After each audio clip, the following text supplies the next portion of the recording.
I now give the floor to the distinguished representative of Malaysia to introduce an address by the head of government. Thank you, Mr. President. I have the honor to introduce the pre-recorded statement of the Honorable Muhyiddin Mohd Yassin, Prime Minister of Malaysia. Thank you. Assalamu alaikum wa rahmatullahi wa barakatuh. Mr. President, Mr. Secretary General, distinguished representatives, excellencies, ladies and gentlemen. I would like to take this opportunity to congratulate you, Mr. President, on your election as the President of the 75th sessions of the United Nations General Assembly. I also like to thank His Excellency, Mr. Tijani Muhammad Bande, for his commitment, dedications, and leadership, and to congratulate him on successfully completing the work of the 74th session of the General Assembly, in spite of the extraordinary circumstances the world is facing due to the COVID-19 pandemic. Malaysia welcomes the theme of this year's General Assembly, the future we want, United Nations we need, reaffirming our collective commitment to multilateralism, confronting COVID-19 through effective multilateral actions.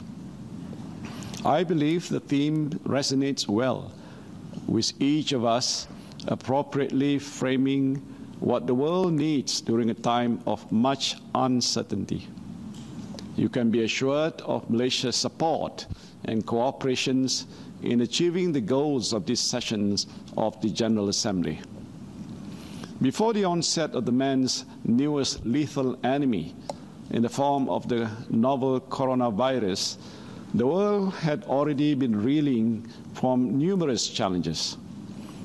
As war continued to ravage many parts of the world, the global economic ecosystem faced unsustainable pressure as the result of trade wars and populist political posturing. Amidst all this, the state of the planet continued to suffer neglect, while nations continue to bicker over who should take more responsibility to reverse the effects of climate change. All this took place against the backdrop of impoverished immigrants fleeing their homes, risking their lives by taking an arduous journey to a distant land in pursuit of a better life. Little did we know then that the COVID-19 pandemic has caused great disruption for the world. Worse still, this pandemic has affected the most vulnerable populations, women and children, people with disabilities, as well as the marginalized and the displaced. We must remember that COVID-19 does not discriminate, and because of that, our response should not too. No country has been spared. The pandemic has leveled the playing field for all nations, and the race is on to obtain a vaccine.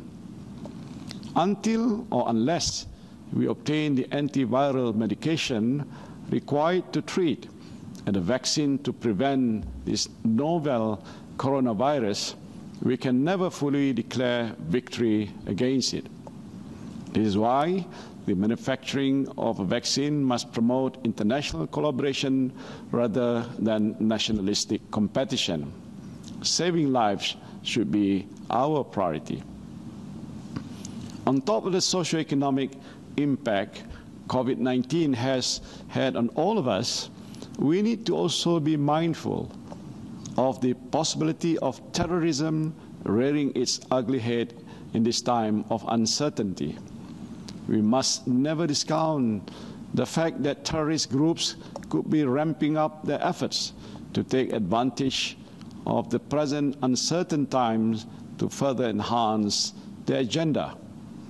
Transparent communication, good networking, and greater intelligence cooperation at the national and international levels are imperative to counter terrorism and radicalization during this pandemic. This is a psychological war waged on the vulnerable, and we must win over hearts and minds to succeed.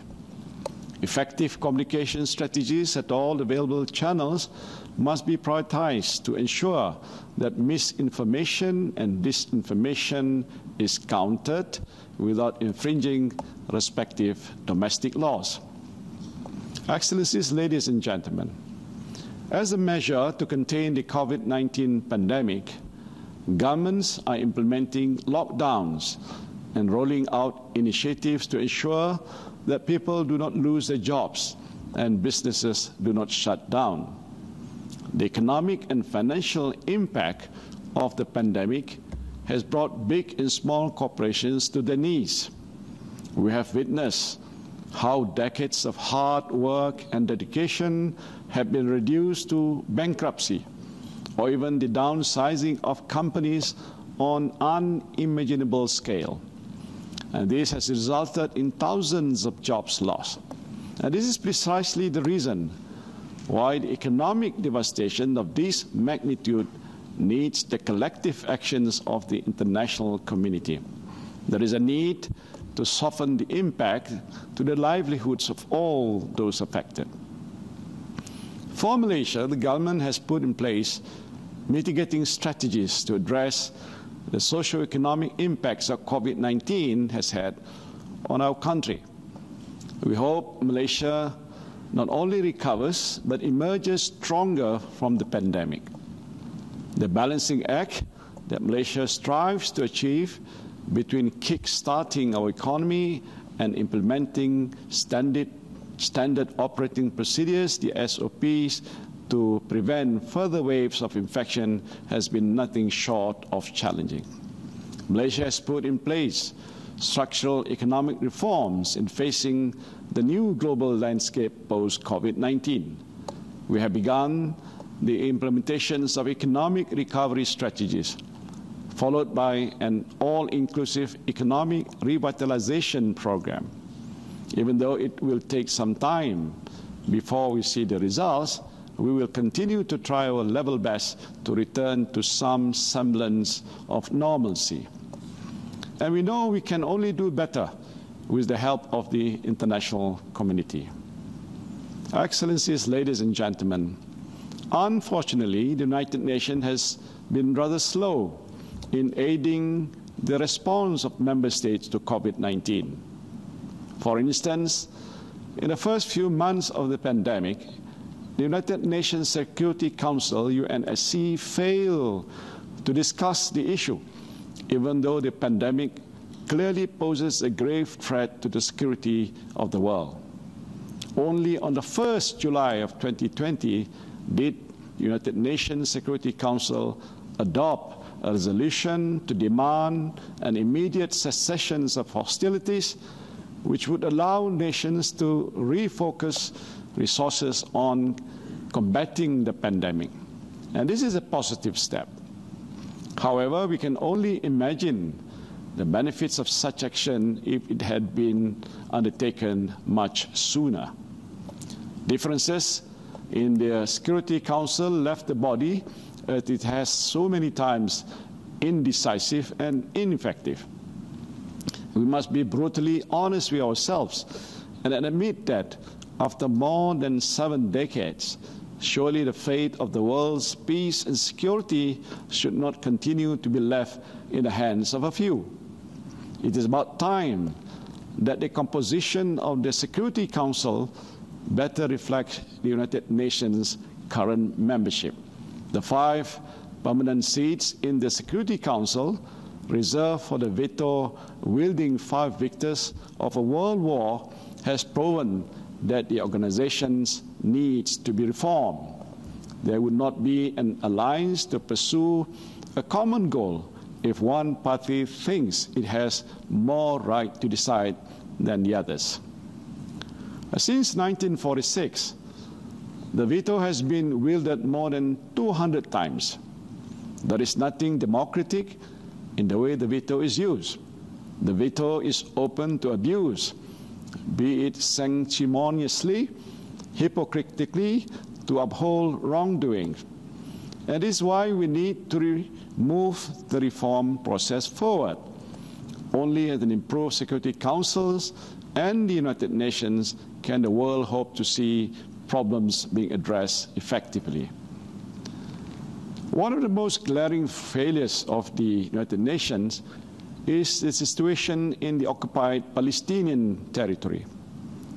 Despite the countless calls by the international community since the founding of the United Nations, the will of the majority continues to be negated by the few. They hide their true intentions under the guise of national security and the notion of justice. Wars took place and millions lost their lives have portrayed that the very same actors caught in some of the worst tragedies have chosen to remain oblivious. For there to be lasting peace in the Middle East, the prescribed international consensus in conjunction with international law, United Nations resolutions, and the UN Charter, Israel must do several things. First, it must cease all of its illegal settlement activities. Second, it must withdraw its troops from the occupied Palestinian territory and surrounding Arab states. Third, it must allow Palestinian refugees the right to return to their land and property. Fourth, it must restore the original status of Jerusalem. And last but certainly not least, it must restore its credibility and revert to the negotiating table with Palestine. These are not new preconditions. These are merely a reflection of years of diplomatic work and the consensus reached over decades of negotiations. Israel can no longer be in denial. Israel continues to threaten Palestinian statehood with further annexation of Palestinian land, further denying Palestine any semblance of human security or peace. Malaysia's position on this matter remains clear and consistent. Annexation is unlawful. It violates the Charter of the United Nations, the Geneva Conventions, and relevant resolutions of the General Assembly and the Security Council. The acquisition of any territory by war or force is inadmissible and illegal. As such, there will never be, nor can there ever be, any legitimacy in Israel's actions against Palestine. Now, together with the rest of the international community, Malaysia will continue to reaffirm its support to the realization of the State of Palestine based on the pre-1967 borders with East Jerusalem at its capital. The only viable way forward is a negotiated two-state solution. In this context, Malaysia supports the call of the international community, including by UN Secretary General, for the Middle East Quartet to find a mutually agreeable path for the parties to re-engage towards a negotiated, peaceful settlement. We continue to call upon the international community to uphold Palestine's legitimate rights to self-determination, which constitute one of the very core principles of the United Nations when it was created 75 years ago. Another glaring example is the plight of the Rohingya. When atrocities were committed en masse against the Rohingya in the state of Rakhine, thousands fled their homes, fearing for their lives. Many died while crossing oceans and land in search of safety, whilst many others fell victim to opportunistic human trafficking rings, promising the Rohingya a life they could only dream of. Yet they still choose to make that life, threatening decision to leave home out of sheer desperation.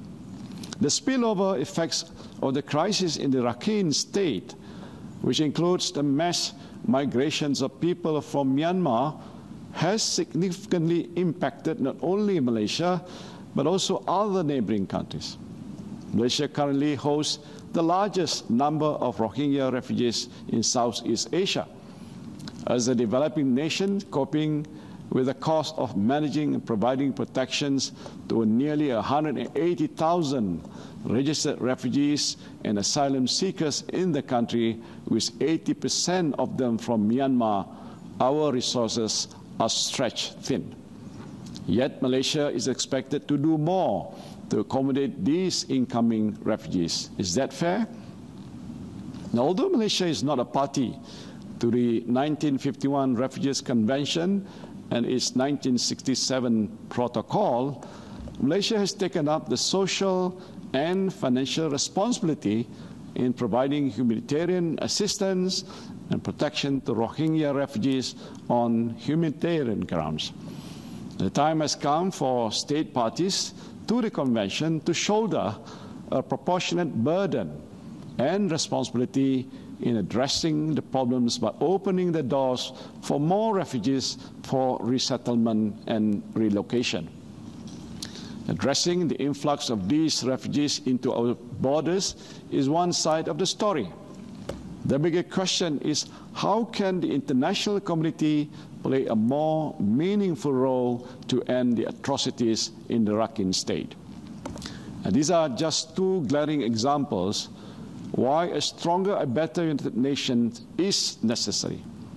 The credibility of United Nations can and must be restored in order to build the future we want, United Nations we need. This can only be done if we find the moral courage and political will to do what is right. Excellencies, ladies and gentlemen, Malaysia has and will continue to support the accelerated action and transformative pathway of the 2030 Agenda for Sustainable Development. Our development plans have always been geared towards sustainability, both for the environment and for the living, and have been embedded into the 5 yearly national development plans. It has also been included into Malaysia's shared Prosperity Vision 2030, which aims to develop a fair and equitable distribution of economic development at all levels by 2030, as envisaged by the Sustainable Development Goals, SDGs. Since Malaysia implemented the Movement Control Order, the MCO, in March, we found that air quality readings in Malaysia has improved twofold, from 28% to 57%. The fear is that this could only be a temporary reprieve, as global carbon emissions may rise again if we continue to be complacent and do a business-as-usual approach in our post-economic recovery plan. The pandemic must therefore be treated as a turning point. It is important for the entire international community to respect the planet's limits and value our natural resources. Just like everybody else, Malaysia is also concerned about the environment. At the same time, Malaysia is one of the biggest producers of palm oil. Many farmers and smallholders are dependent on this crucial commodity to sustain their livelihoods. However, critics have linked palm oil to the destructions of the world's precious rainforests and the extinctions of wildlife. They also claim that it's dangerous to health. These claims are way far from the truth. Malaysia has over 60 national laws and regulations covering the protections of wildlife and the environment, health, the safety and the welfare of workers, and controls of pollutants. We are pleased and honored to inform that we have managed to retain 55% of our rainforests, exceeding 5% of our earlier commitment. Excellencies, ladies and gentlemen, this year marks the 75th anniversary of the United Nations. For the past 75 years, The United Nations has been the center of international relations. In the eyes of some, it can be considered as a failure, while others see it as a success.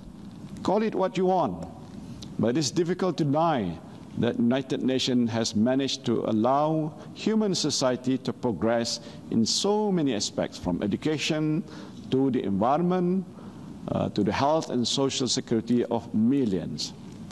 Unfortunately, in recent times, multilateral commitments are becoming less persuasive because states are less willing to uphold shared values and solve challenges together. Governments are turning inwards, pushing a national perspective that wins more immediate public support. The United Nations should not be a platform to do this. It should be a capable institution that can hear and collectively address the concerns of its members and the problems that beset the world. In preserving stability, tranquility, and peace, Malaysia has long held the belief that our world demands for collaborative engagement by all. It is therefore in our interest that the international community works together to uphold a system based on our shared universal values through dialogues and cooperation. Excellencies, ladies and gentlemen, turning 75 is indeed a significant achievement. As such, let us not see the 75th anniversary of the United Nations go by without a resolve to fulfill our collective responsibilities. We need to build back better for our peoples, not just for now, but also for generations to come. Rest assured that the United Nations has Malaysia's fullest commitment to multilateralism based on the purposes and principles as enshrined in the Charter of the United Nations. Thank you.